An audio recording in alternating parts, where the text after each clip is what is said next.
Welcome to the Dental Implant Practices Podcast, where each episode will explore how to integrate dental implants into your practice and into bone, with your host, Dr. Philip Gordon. Hey guys, thanks for being listeners of the show. Go to dentalimplantpractices.com and find all of our resources. Also find us on Facebook, Dental Implant Practices page on Facebook, and go to iTunes and leave me a review on iTunes so we can help spread the message. Thanks. Well, welcome back to another episode of the Dental Implant Practices Podcast. I'm your host, Philip Gordon, and today it's a great honor for me to introduce my guest, Dr. Sonia Scheerer. She is an endodontist in the Kansas City metro area and a friend of mine, and just a great professional. So I wanted to get her on the podcast and talk about teeth, implants, and endodontics. So Sonia, thanks for being on the show today. Thank you for having me, Dr. Gordon. So I know that I kind of called you last minute and said, hey, will you do this interview with me? And you said yes. So I appreciate you being flexible with the timing. And I know you said you'd like to have some resources in front of you to quote that you don't have. So we will catch those later and put them in the show notes. So we'll just go off of you and my clinical experience and our kind of firsthand judgment in with our practice. But we're going to talk about teeth and when to root canal, when to retreat, and when to extract. Maybe possibly cover a couple tricks for antibiotics and how to get down swelling and how to get patients numb. Okay? No problem. So, a little bit about myself. I earned my Doctorate of Dental Surgery, DDS, from UMKC School of Dentistry in 1993. I come from a military background. My dad was in the Army for 30 years, so I wanted to serve also. Fortunately, I didn't have them pay for dental school. I just wanted to join to serve the military people, and I joined the Navy, and I was there for 10 years. They did select me as their number one dentist to go for any school in the nation to have them pay for endo school, so that was an honor. And I served 3 years after I was an endodontist in the Navy, and I was in Naples, Italy. I did all the NATO forces, so that was a lot of retreatment. Back then, we retreated everything. Now that I have 24 years under my belt, I realized that retreatment needs to be reconsidered as an option, not as a solution. Now that we have implants, and implants are sometimes a better option for a patient in case we wanted to retreat the implant after the patient's paid for that root canal and it needs to be redone. Then they could have used that money for the implant. For example, if we do a root canal and it fails within a year or two, then for sure let's do a cone beam computerized tomography, a 3D scan to confirm there's not a fracture before we spend the money, the time, the energy, our talents into retreating a tooth. So if we can confirm a fracture, then for sure let's direct the patient towards an implant. Yeah. No, when I came out of school, I thought, every tooth needs to be saved at all costs. And then, as time goes on and you practice kind of real world dentistry and you see what works and what doesn't. And there's all kinds of influencers there. Sometimes you get a little street smart and realize, some teeth aren't worth saving. Either the foundation isn't healthy, there's not enough dentin or supporting structure, or maybe it's all post-corn buildup, or maybe there's some fractures there that inhibit, or the crown to root ratio is not right. So I don't think every tooth worth chasing, but at the same time, every tooth isn't necessarily need to go straight to extraction. So there is a fine line, when to evaluate for a good root canal, when to evaluate for a retreatment. So let's just start off with someone gets an abscessed tooth. What do you find are the best ways to kind of to start that process? I generally like to get patients on some antibiotics or maybe settle that area down before treatment. Do you advise that if a tooth an area is really hot, or do you jump right into treatment? I definitely put them on antibiotics, but if there's a lot of sensitivity with antibiotics, I try to open up the tooth, relieve some of that necrotic bacteria byproducts. Normally gram-negative anaerobics are what we're dealing with true infections, especially retreatment. I like to put them on a loading dose, always 2 grams. I always start with penicillin or amoxicillin, or I even jump right into Augmentin, 875 milligrams BID for 10 days. if they start on penicillin or amoxicillin, and within 48 hours we have systemic involvement, fever, lymphadenopathy, trismus, then I like to add Flagyl, 500 milligrams QID to the regimen of the amoxicillin or the penicillin, or even Levaquin. A lot, when they already come with the trismus, the lymphadenopathy, the fever, and a lot of pain, and there's we can't do an incision and drainage, then I'll put them on clindamycin, 300 milligrams. I'll do that for like 5 days, and then I'll taper it to 150 milligrams. But if they have gastric issues, and CDF is known to come with that clindamycin, I try to avoid the clindamycin. So that's why I'm adding Flagyl now to my regimen, and adding augmentin versus jumping right into clindamycin like we used to do 5 years ago. It was always clindamycin, but we're seeing so much resistance to clindamycin that now I'm evaluating antibiotics on abscess teeth. Yeah, I think that's a great dose, because you said, start them off on a low dose. So maybe just like day one, put them on 2 grams of amoxicillin, and then maybe start 500 milligrams TID from there. You can always jump down to, you said add Flagyl? So in addition to? Add Flagyl for the anaerobic part of if you're dealing with bacteria gram-negative, yes, Flagyl. So in addition to the amoxicillin.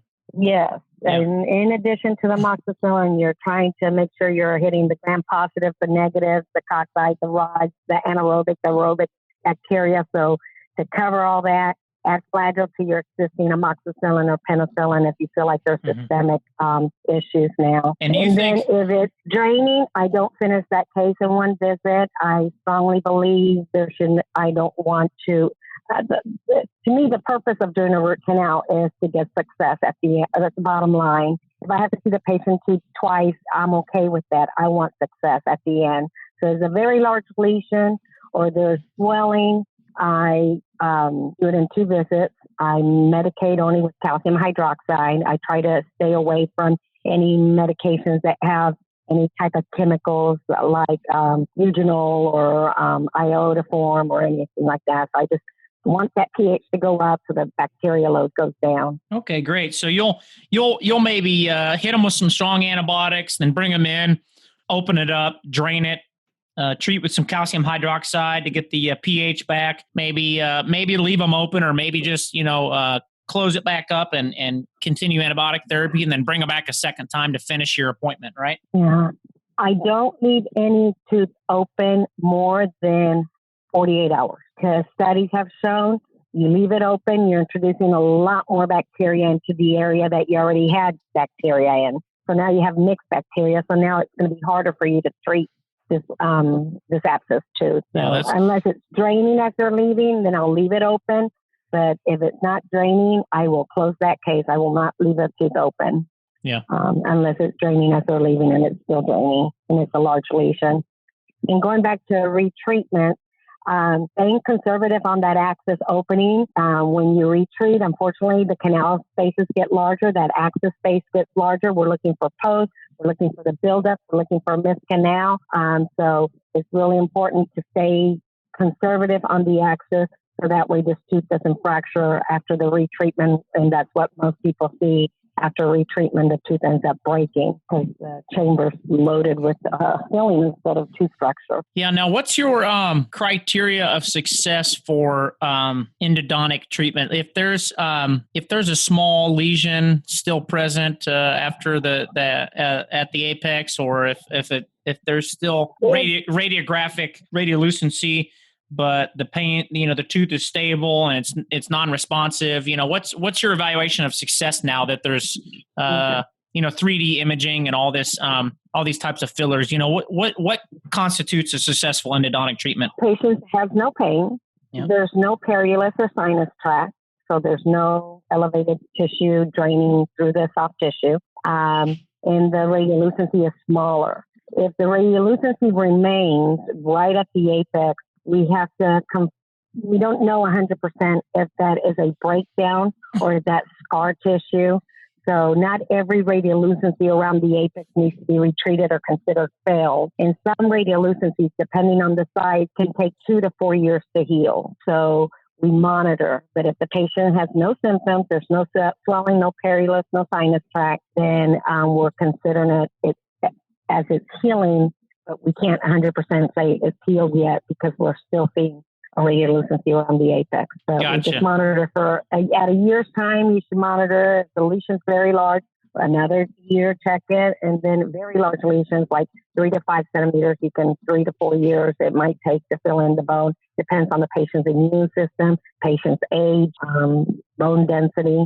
And then every cone beam, you have to be cautious that you can read into narrow spaces that might, or anatomy, anatomical landmarks that you might read into that sinus and think it's, even though you can slice it really well now with cone beam, but you still have to be cautious reading cone beams just to say I'm retreating that tooth because I see a radiolucency at the apex. And going back to retreatment, when I say extract versus retreat, when I see on that cone beam the radiolucency going into the furcation region, if there's a probing deficit 9 millimeters or more, if there's a mobility 2 or plus, then I'm going to make sure the patient knows that the prognosis is dropping because of all those findings. Yeah. Now, so let's say a patient's had a root canal and a post-core buildup, and maybe they're having pain again, and it's determined there's a another abscess above that tooth, and maybe needs to be reevaluated for a retreat. If someone comes into your office, what parameters are you looking for? Is this tooth fixable and savable, or are you going to recommend retreatment and go ahead, or just recommend the tooth be taken out? And do you need to see certain things on the outside, or is some of that based on what you see on the inside after opening up a tooth and beginning? Well, it goes back to non-surgical versus surgical retreatment. So if a tooth reabscess and it's specifically, let's say, a number 3 or number 14, and it's the mesial-buccal root system, and we know there's an MB2 or an MB3, then I'm going to suggest an apicoectomy so I don't bother the crown, the post, the build-up, and go right to the end of the root and surgically treat it with a retrograde filling. But if the radiolucency involves the tooth that has the post, then it's just wanting to inform the patient that, it might be successful. We can get through that post. We can, through the microscope, we're able to vibrate all that bonding material and get through those fiber posts, but it takes time. And if the patient doesn't want to invest the time, the cost is going to be almost the same to go into removing a post, redoing the root canal. Of that money can go towards that implant. And it just depends how long ago the tooth was treated also. So if this is a root canal that was treated 10 years ago and they didn't have the microscope then and different mechanisms of irrigating and instrumentation and sonics, then I would say let's go non-surgically and let's clean this root canal system better so we can get bacteria removed and a better sealed and filled in these roots before assuming to remove the tooth. So it depends who did it, when they did it, how long ago, and what the patient wants to do to invest in this tooth. Now, what do you look for? Obviously number 3 or 14, you normally look at a number, MB2, but let's just say you're looking at a 1 canal tooth, maybe like an 8 or a 9, and you're looking at an X-ray and clinically, what's your evaluation for? Do I think this could be done better? Is this maybe because it didn't seal well, or is this maybe because the tooth's fractured? I mean, what's your criteria to think, I can close this infection better, or how do you determine that? Well, if I'm evaluating a root canal and I'm questioning if I should redo the root canal, I'm evaluating if the root canal filling material is 0.5 millimeter to the end of the apex. If it's extruded out, then we're going to go for an apicoectomy because I'm not going to be able to remove things that have extruded out supportive exit. But if it's within 0.5 millimeter and there's a lesion, sometimes there's a lateral canal in those top front teeth, and it just needs more ultrasonics, more irrigation, so the filling should look 3D in a way. So when I look at 2D PA film on a tooth and question if I should redo it, if I see any radiolucency lateral to the gutta percha or thermophil, then I know I can do better by trying to clean it and shape it and fill it to the walls versus a space there. So I look for the fill itself. Does it look very dense? And is it to the apex? If the lesion is at the apical 1/3, then I question there's a lateral canal. Then I think if we use warm vertical condensation, we might be able to get that lateral canal fill. Then we can get rid of the bacteria that's causing this radiolucency. Now, and then if it's going to be an apical on front teeth, a lot of times you see the post and core and the buildup and the beautiful abutment to a bridge, then we're going to go an apicalectomy. With a root, surgical root canal, resecting the root, again, being very conservative, not removing a lot of root so we don't have problems with crown and root ratio. And I always add bone to the osteocyte, the osseous crypt area. And then if there's any vertical bone loss, I'll put a membrane on there. So that way we don't have issues perio-wise with the periodontal defect. Great. So it's just being conservative and making sure you cross all your T's and dot all your I's in relation to the anatomy and the tooth and the lesion. If you're going to retreat surgically, non-surgically, a lot of people are not doing surgery. Some people are still doing surgery. But if it wasn't done by the microscope the first time, it would be great to go through the microscope the second time because, with the front tooth, we're able to see almost to the port of exit. Yeah. You can definitely see a lot more on the scope, and it definitely makes a difference what you're seeing, what you're clearing out. Now, what are signs that you look for that says, you know what, this tooth might just not be worth saving? I mean, obviously, sometimes there's, these lower mandibular premolars.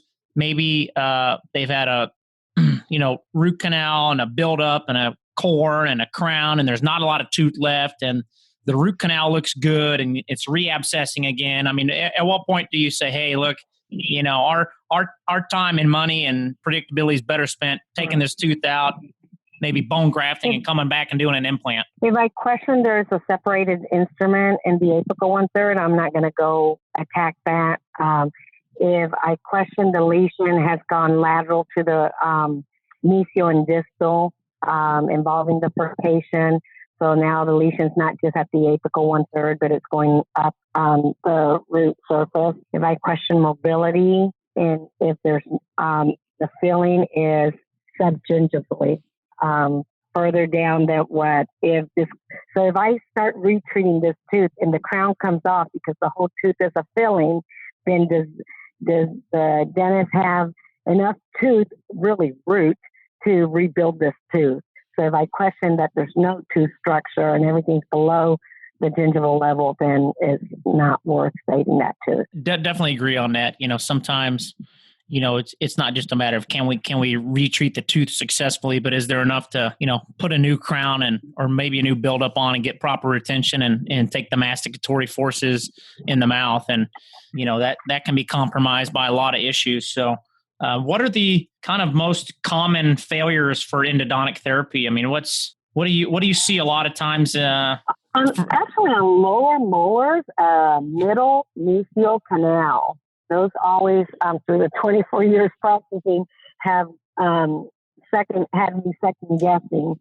What did I do different? What did I do wrong? I thought these mesials joined, and there's a third mesial canal in these lower molars. And also on the lower molars, that second distal, the distal buccal canal is always a little bit further to the buccal. And then when you have a crown and a buildup, those are hard to find. Yeah. So missed canals is probably the number one thing for failure. And the next one would be fracture. And then sometimes there's perio issues, and back to, is it endo or perio? Is it perio first? The perio cause endo. So making sure you know the vitality and sensibility of the tooth so you know if it's vital or not. And of course, vital teeth have a higher success rate. And necrotic teeth or retreating a tooth have the prognosis, I want to say it's in the 80s. But retreatments, if there's no lesion around the roots and no clinical findings related to an abscess, I will retreat in one visit. Let's say we found a missed canal, then I clean and shape. Not everybody cleans and shape all the canals that are in there, but if the chamber has any signs of bacteria or leakage, It's good to treat all the canals versus, oh, I just found that canal, let me retreat that one. Unless there's a post and core related to the palatal and there's no lesion on the palatal, then you can just retreat the buccal canal. Yeah. Now, when it comes to retreats, you think the average success rate on retreats is somewhere around 80% in your experience? Mid 80s, if the lesion is if the lesion is very large and there's mobility and the radiolucency goes into the furcation, it's in the 70s. But if we have a small lesion, a missed canal, and we're able to clean, disinfect, use ultrasonics, and really bring this bacteria level down and the pH up, everything related to getting rid of this bacteria, then I'm going to say it's in the high 80s, low 90s. Okay. Retreating, if you're able to do all that. And that involves when people, a lot of endodontists want to do one visit, and a lot of endodontists will do two visits. And I always, if there is any symptoms and it's a retreatment and the patient wants to invest their time and energy and insurance, then I tell them that I will do this always in two visits because it's all about trying to get that bacteria load down, that pH up, trying to tell the body to change this, bring the immune cells into that site in order to start attacking the bacteria and the different cells that are in the site. So our osteoblasts will start talking instead of our osteoclasts. So then we can make a difference on retreatment success. Let's shift topics here real quick and talk about just getting patients numb. What's your preferred method for anesthetic in areas that might be tough to numb? I used to always, at the beginning, have a hard time numbing lower molars, especially if it was irreversible pulpitis. And probably has to do because the mandible has a cortical plate, which is very thick compared to the maxilla, that's very porous bone. So through the years, I've tried everything and anything, and I've tried giving oral sedatives to try to bring that bone body epinephrine to drop down in order to get people relaxed so the numbing can flow better. But anyway, I've always used Stavadent or X-Step, the intraosseous. I never use epinephrine in my Stavadent. I don't want any vascular changes, so I use 3% carbocaine, mevicaine, when I do intraosseous injections on the lower. The best site for that is the retromolar region, right behind the last posterior tooth in the mandible. But lately, I haven't had to use at all Stavadent, and I've been giving 100% two carpules, one going opposite of the mouth and one going like that ecchymosis straight into the mandible on the same side. 4% sepsicaine, and I go 1 to 200,000 epi. Again, trying to bring the vascular not being involved at 1 to 100 epi. So I go 1 to 200 epi. That way, I've never had a patient ever say, "Oh, I felt that I'm woozy and I feel like my heart rate's increased." I've never had an issue with 1 to 200. But I've given 2 full carpules. Within the last 6 months, I actually just changed not too long ago, 2 full carpules before I start on every lower molar. And it's been really successful. Yeah. So you like the septicaine blocks, and you find that gives you the maximum anesthetic, huh? But 2 carpules. 2 carpules. I used to do one, and I used to do one and another one infiltrate because everyone was nervous and scared about septicaine causing paresthesia. Yeah. And there's not enough studies to support that. So I've reviewed it with a few colleagues, and everyone that I know of is using it. And I do 2 carpules, septicaine 1 to 200 epi on lower molars. Those are the ones that have given me issues through the years. Uppers, I've just 1 carpule, and then I always give palatal for the molars and upper molars, and just 1/4 of a carpule, 1 to 100 lidocaine, 2%. Yeah, getting those palatal tissues will help any other areas that may be getting referral nerves. But I definitely use septicaine, that articaine on the lower. I block with it routinely, and I have no issues with it. I don't necessarily think there's anything to be worrisome about that. And I think that's your best way to get profound anesthesia. So I'm with you on that. Awesome. I've been doing that for about two or 3 years now. And I use a 30 gauge short needle on all my blocks, which a lot of people are still with the 27 gauge long needle, but I use the 30 gauge and I've been successful with that for years. Yeah. That way the patient doesn't, if they want topical or not topical, but I just, for comfort, to talk to them, to introduce myself to them, I always give them topical, but this is mainly just to fill them out, make sure they're comfortable in the chair before they get anesthesia. Sure. Yeah. That's not needed anymore. Yeah, absolutely. I do some topical, but not as much. And I only use the 30 gauge short needle also. I use that for my mandibular blocks. I don't even think I haven't bought a long needle since the first year I was at a dental school. And then I don't even. Oh, wow. Yeah, I don't even use 27 gauge. I do everything 30 gauge short. And then I've got, so that's all I have in the office. And then I also have some Ligajet needles, which are the 30 gauge extra short. So if people come into my office, that's all there is. And I don't use the long, and I don't use 27. I think I have one box of them laying around just in case. I think the X tip you have to use them for that, but that's basically it. Well, we have something in common, and we didn't even know that. That's pretty good. Yeah, I think those are some good tips, good tips for people. So now, I know you stay pretty current on a lot of things, and you just are opening a new practice in the Liberty, Missouri area. What's your opinion on the endodontic field getting into the implant placement, implant surgery? I know there's maybe some endodontists in the nation that are doing more and more with implants. What's your thoughts on that? what do you see trends going on? How do you feel about it? Does that even interest you or not? I just left, I was 4 years in Arkansas. I was with the Veterans Administration Hospital there in Fayetteville, Arkansas for 4 years. And, the oral surgeon kept saying, why aren't you doing implants? You're doing apicals. You're adding bone. You're adding a membrane. Why aren't you just doing it? You're right there. And the other two endodontists in the Northwest Arkansas area are doing implants. And I like my microscope. I like doing everything through the canal. And I just want to be good at that one thing. Just like, the orthodontist just wants to do braces, or the prosthodontist just wants to do crown and bridge. So I love just doing root canals and retreatments and anything related to trauma with the teeth and the roots.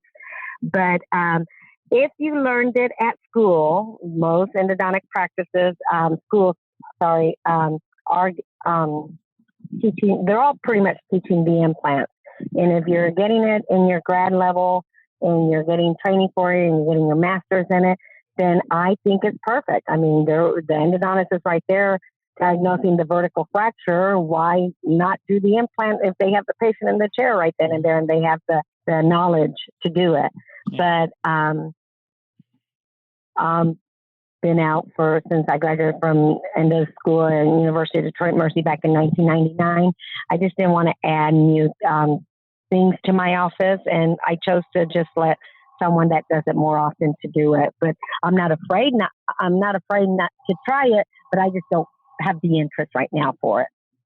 Sure. Yeah, no, it's a whole new system. It's a whole new kit. It's a whole new expensive set of stuff. There's a lot to, if I don't like to dabble with things that I don't really put my whole energy and devotion to and try to do, at a level of clinical mastery. And so if you're not passionate about it, don't bother doing it. But if you're taught in your school and are getting that training and want to stay current with it and love to do it, I see no reason for it. It's one of those interesting fields that, everybody's got some hand in it. Everybody kind of wants to claim it, but it's still kind of just like anything else in dentistry, do what you do very well and treat with success and get referral specialists for things that either you don't do well or don't like doing or don't have the clinical skill to handle. So I think it just needs to be evaluated that way. I agree. But again, like you said, if you have the passion for it and you are going to stay on top of the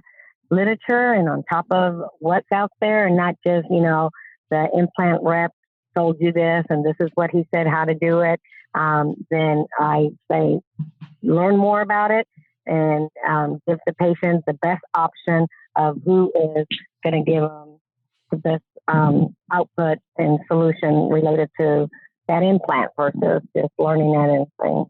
I just didn't have the interest in it. But I know a periodontist, endodontist in the area that does half her days are implants, half her day are root canals. And then the endodontist in Arkansas did a lot of implants, but they still did root canals, probably 80% of the time, but they still promoted their implants. They learned it when they went to school. Yeah, I think it's just good to have good options. I don't think any scenario there's one right or one wrong answer. It's a blending of knowledge. Each circumstance is different. So it's good to have clinical understanding of what all the options are, whether or not you're doing it or not. At least you can be aware that, there might be all these options available for treatment. Let's find the best one for the best fit for that patient and the clinician and match them accordingly. That's right.